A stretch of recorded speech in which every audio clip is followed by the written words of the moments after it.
सभी विद्यार्थियों का मेरे इस चैनल पर स्वागत है।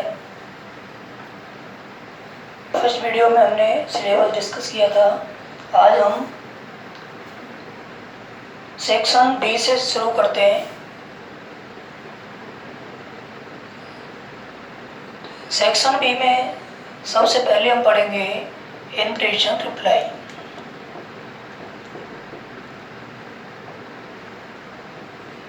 क्या पढ़ेंगे? Invitation reply.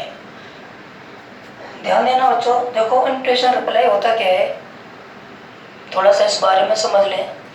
देखिए, यदि आपके घर कोई प्रोग्राम है, कोई आप कार्यक्रम कर रहे हैं, मान लो आपका बर्थडे बना रहे हैं, तो आप कहलाएंगे मेज़बान। और आप अपने किसी फ्रेंड को इनवाइट कर रहे हैं, तो वो फ्रेंड कहलाएगा गेस्ट। आपके द्वारा आपके मित्र को बुलाने के लिए क्या दिया जाएगा? इनविटेशन, आमंत्रण। और आमंत्रण को प्राप्त करके वो रिप्लाई देगा, जवाब देगा कि वो आपके कार्यक्रम में आएगा या नहीं आएगा। ध्यान देना, हमारे एग्जाम में इस तरह से प्रश्न आता है। रिप्लाई अगर वो कार्यक्रम में आने के लिए दे रहा है तो रिप्लाई होगा एक्सेप्टिंग,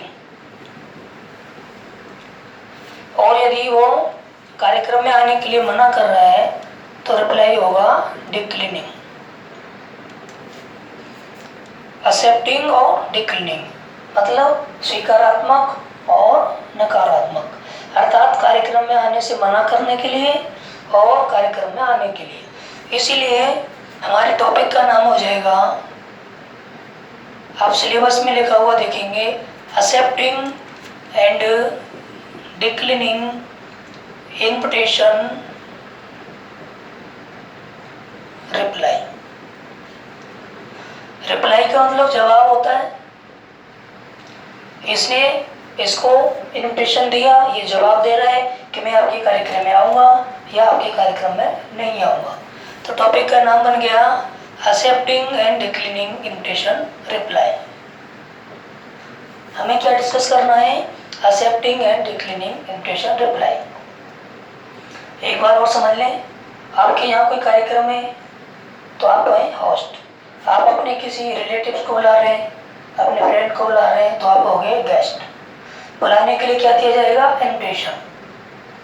अब ये जो गेस्ट है ये जवाब भेजेगा कि वो आपके कार्यक्रम में आएगा या नहीं आएगा। आने के लिए स्वीकृति दे रहा है तो होगा एक्सेप्टिंग, और मना कर रहा है तो होगा डिक्लाइनिंग। इसलिए टॉपिक का नाम बन गया accepting and declining invitation reply. ध्यान देना, अब हमें एक बात और समझनी है। यहाँ शब्द आ रहा है इन्विटेशन।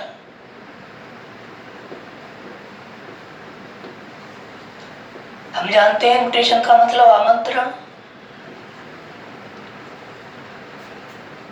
किसी भी गेस्ट को बुलाने के लिए हमें इन्विटेशन देना पड़ता है, हम इन्विटेशन कार्ड प्रिंट कराते हैं।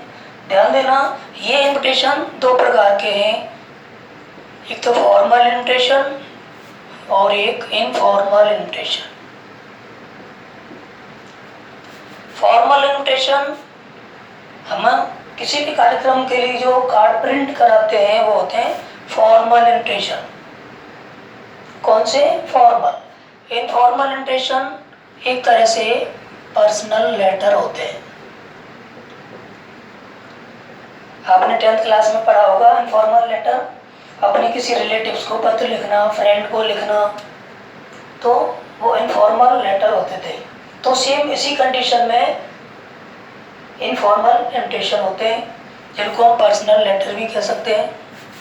फॉर्मल और इनफॉर्मल ये जो इन्विटेशन है, इन्हीं के अनुसार जो रिप्लाई हैं वो भी फॉर्मल और इनफॉर्मल होते हैं। ध्यान देना, यदि फॉर्मल इन्विटेशन दिया हमने तो फॉर्मल रिप्लाई होगा, और इनफॉर्मल इन्विटेशन दिया तो इनफॉर्मल रिप्लाई होगा। अब देखिए हमारे सिलेबस में इन्विटेशन बनाने के लिए नहीं, हमें इनके रिप्लाई सीखने हैं, इसलिए टाइम को वेस्ट किए बिना हम सीधे रिप्लाई को समझते हैं।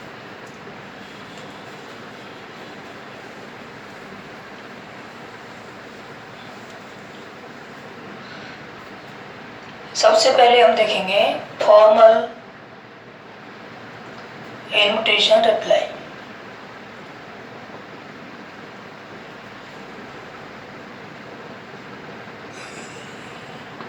सबसे पहले क्या सीखेंगे हम? Formal invitation reply. ध्यान देना, आपने देखा होगा कि जो कार्ड हम प्रिंट कराते हैं वो एक बहुत ही अट्रैक्टिव तरीके से होता है, उसमें बहुत ही अच्छी तरह से उसको डिज़ाइन किया जाता है। तो फॉर्मल इन्विटेशन भी उसी तरह से हमें थोड़ा सा अट्रैक्टिव बनाना है। यहाँ देखिए, इसमें चाहे हम फॉर्मल लिख रहे हों चाहे हम इनफॉर्मल लिख रहे हों, दोनों में हमें एक्सेप्टिंग और डिक्लाइनिंग दोनों तरह के प्रश्न समझने हैं। तो हम एक प्रारूप के द्वारा इसको आराम से समझ सकते हैं और इसमें एक्सेप्टिंग और डिक्लाइनिंग को भी इसी में समझा जा सकता है।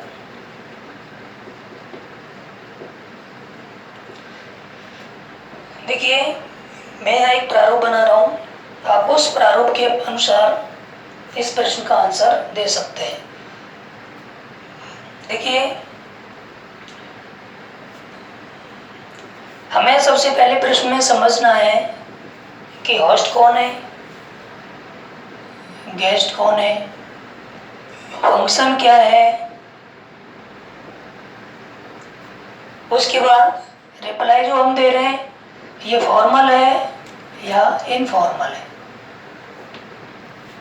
ये दोनों, और उसके बाद एक्सेप्टिंग है या डिक्लाइनिंग है। ये हमें इन बातों का प्रश्न में ध्यान रखना है। क्यों रखना है? जब हम रिप्लाई देंगे तो हमें क्या करना है? रिप्लाई कौन देगा? रिप्लाई देता है गेस्ट। इसलिए हम क्या करेंगे, सबसे पहले यहाँ गेस्ट का पता लिख देंगे। नहीं लिखें तो भी कोई दिक्कत नहीं है, लेकिन क्योंकि ये रिप्लाई दे रहा है इसलिए एक यही मान लें आप कि वो एक लेटर की तरह लिखेगा। तो यहाँ सबसे पहले गेस्ट का पता लिख लें। ध्यान देना, राइटिंग एक स्किल होता है, हमें कौन सा शब्द किस तरह से लिखना है ये सीखना पड़ेगा। गेस्ट का पता लिखकर यहाँ एक लाइन छोड़ोगे आप, उसके बाद यहाँ लिखेंगे हम मिस्ट्रेस एंड मिस्टर। ये लिखकर इस जगह आएगा गेस्ट का नाम, ये प्रश्न में दिया जाएगा मिस्ट्रेस एंड मिस्टर, श्रीमती और श्रीमान, यहाँ गेस्ट का नाम आएगा। थोड़ा अट्रैक्टिव बना दें, थैंक। श्रीमती श्रीमान गेस्ट जो भी हैं वो धन्यवाद देते हैं किसको? श्रीमती श्रीमान, मिस्ट्रेस एंड मिस्टर, यहाँ आ जाएगा होस्ट का नाम। आसानी से लिख सकते हैं हम, ये प्रश्न में आएगा, ये भी प्रश्न से पता लग जाएगा हमें। अब यहाँ से आगे देखिए, हमें क्या करना है? क्यों धन्यवाद दे रहे हैं वो? क्योंकि उनको इनवाइट किया गया था, थोड़ा सा शामिल कर दें। For inviting them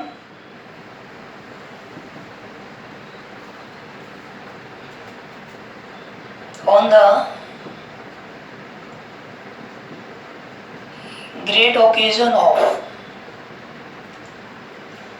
for inviting them, उनको आमंत्रित करने के लिए इस बड़े अवसर पर। क्या अवसर है? यहाँ पर कार्यक्रम का नाम लिख दें, जो भी फंक्शन है, यहाँ ऑन लगाकर उसकी तारीख, एट लगाकर समय, फिर एट लगाकर स्थान, जिस स्थान पर कार्यक्रम हो रहा है, क्योंकि ये हम बना रहे हैं पहले एक्सेप्टिंग, तो उसके नीचे लिख देंगे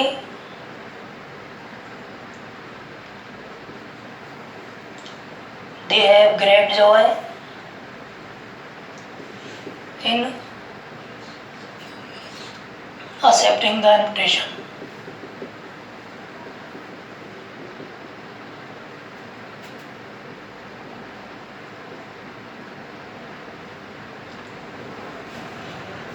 ध्यान दें, एक बार थोड़ा सा और देखें।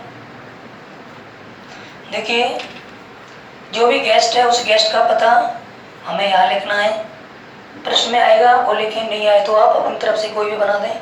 श्रीमती, श्रीमान, मिस्टर एंड मिस्टर, यहाँ पर गेस्ट का नाम आएगा। श्रीमती, श्रीमान, यहाँ पर थैंक आ रहा है क्योंकि ये दो है, अगर एक होता तो थैंक्स।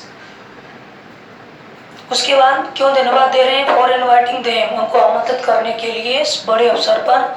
अवसर क्या है? यहाँ कार्यक्रम का नाम लिखें, और लगाकर तारीख, एट लगाकर समय और स्थान। स्थान अमूमन यहाँ पर निवास स्थान होता है, तो हम यहाँ डियर रेजिडेंस लिख सकते हैं।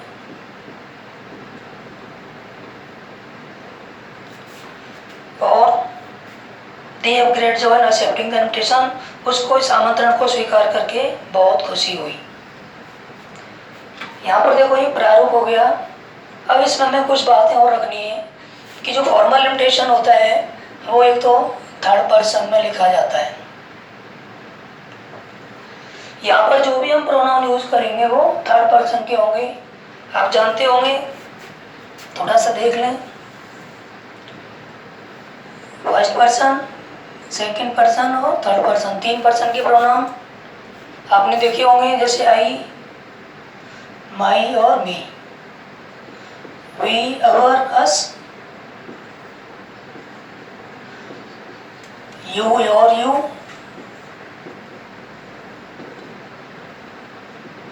ही, हिज और हिम,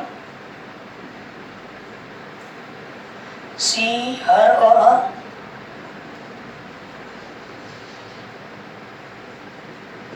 इट, इट्स और इट, दे, देयर और देम।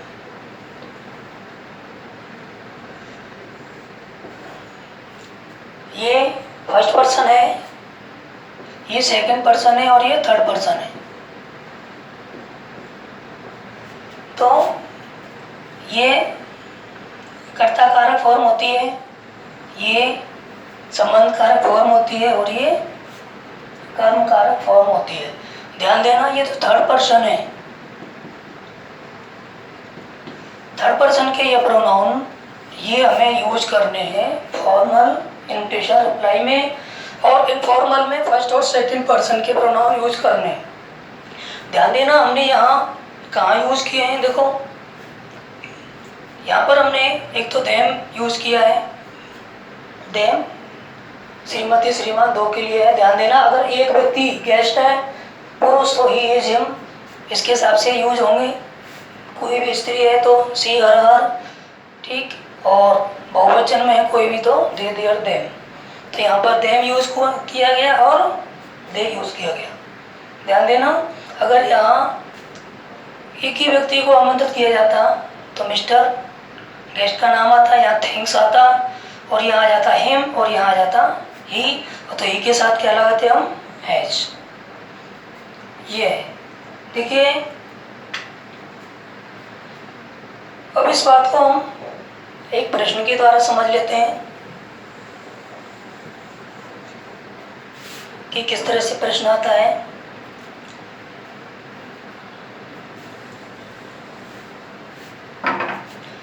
क्वेश्चन देखें,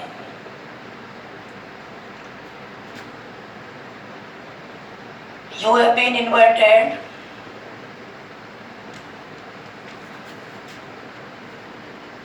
from your friend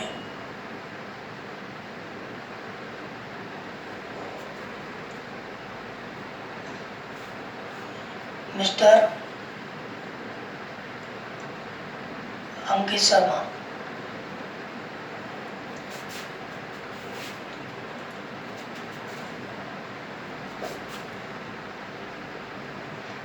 attend their son's birthday party.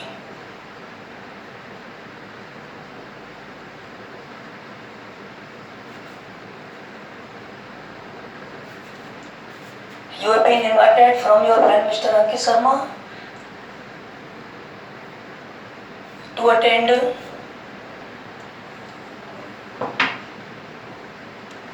his son's birthday party.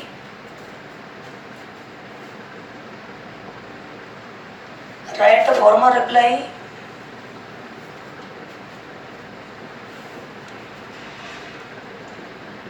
accepting the invitation.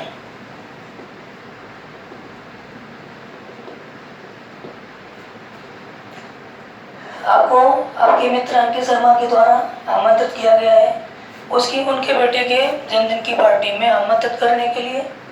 प्रश्न में तारीख नहीं दी, आप अपने हिसाब से बना लेंगे। तो फॉर्मल रिप्लाई कहना है एक्सेप्टिंग के लिए।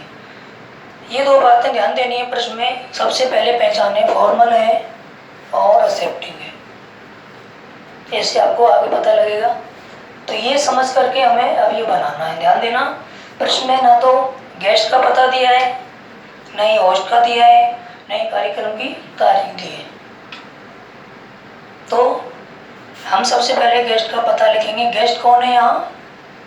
यू। आपको आमंत्रित किया गया है तो आप गेस्ट हैं यहाँ, यू। तो कोई भी एड्रेस आप लिखें यहाँ, मान लो हमने लिखा यहाँ हाउस नंबर 25 आनंद विहार कोटा। किसका पता है? गेस्ट का, यू का, तुम्हारा। अब श्रीमती श्रीमान, ध्यान इस बात का हमें रखना है कि जो फैमिली फंक्शन होता है, कोई भी पारिवारिक कार्यक्रम, तो उसमें आपको श्रीमती श्रीमान दोनों ही यूज करने हैं। श्रीमती श्रीमान। कौन बुला रहा है? मिस्टर अंकित शर्मा। किसको बुला रहा है? आपको। यहाँ देखें, अगर प्रश्न में नहीं दिया है श्रीमती को तो आप नहीं लिखेंगे तो कोई दिक्कत नहीं है, और लगा देंगे तो भी दिक्कत नहीं है। तो गेस्ट का नाम आप यहाँ लिख देंगे। मान लीजिए ये मैंने लिखा अपना नाम। थैंक, किसको धन्यवाद दे रहे हैं? होस्ट को। होस्ट कौन है यहाँ? अंकित शर्मा, लिख देंगे।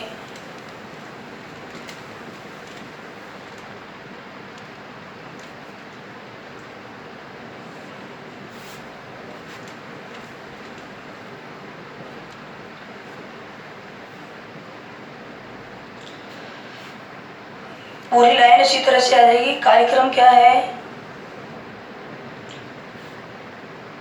For inviting them on the great occasion of the birthday party.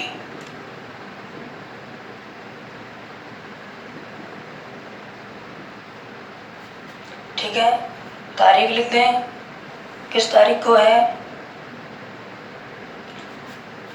मान लीजिए हमने लिख दिया यहाँ 20 जनवरी 2021। समय लिख दें शाम को 7 बजे। निवास स्थान वही उनका रेजिडेंस हो जाएगा। They have great joy in accepting the invitation. उनको आमंत्रण को स्वीकार करके वो खुशी हुई। इसको लास्ट में इस तरह से बॉक्स में बंद कर दें। देखिए थोड़ा सा और समझ लें। यहाँ पर हमने लिखा सबसे पहले गेस्ट का पता। गेस्ट कौन है? यू, आप। यू हैव बीन इनवाइटेड, आपको आमंत्रित किया गया है। किसकी तरफ से? आपके मित्र अंकित शर्मा की तरफ से। तो आप हो गए गेस्ट, अंकित शर्मा हो गया होस्ट। कार्यक्रम क्या है? उसके बेटे का जन्मदिन। ठीक है, अब यहाँ देखो कार्यक्रम है हिज सन्स बर्थडे पार्टी। तो हिज कौन सा प्रोनाउन है? सेकेंड पर, थर्ड पर्सन का ही है। किसके लिए आ रहा है? अंकित के लिए। ठीक, तो ये आप लगाना चाहें या लगा दें, लेकिन हमने दोनों यूज किए हैं इसलिए यहाँ इसकी जगह आप लगाना चाहोगे तो क्या लगेगा? देयर, क्योंकि श्रीमती श्रीमान दोनों यूज किए हैं। इससे अच्छा है हमने यहाँ नहीं लगाया। कार्यक्रम की तारीख हमने खुद बना ली और टाइम भी हमने खुद लिख दिया। स्थान, अगर प्रश्न में दे रखा है कि किसी होटल वगैरह में कार्यक्रम है तो आप यहाँ उसका नाम लिखें, स्वीकार करने के लिए ये है। तो ठीक है, नेक्स्ट वीडियो में हम इसको थोड़ा सा और एक प्रश्न के द्वारा समझेंगे और इसको डिक्लिनिंग का भी करेंगे। Thank you.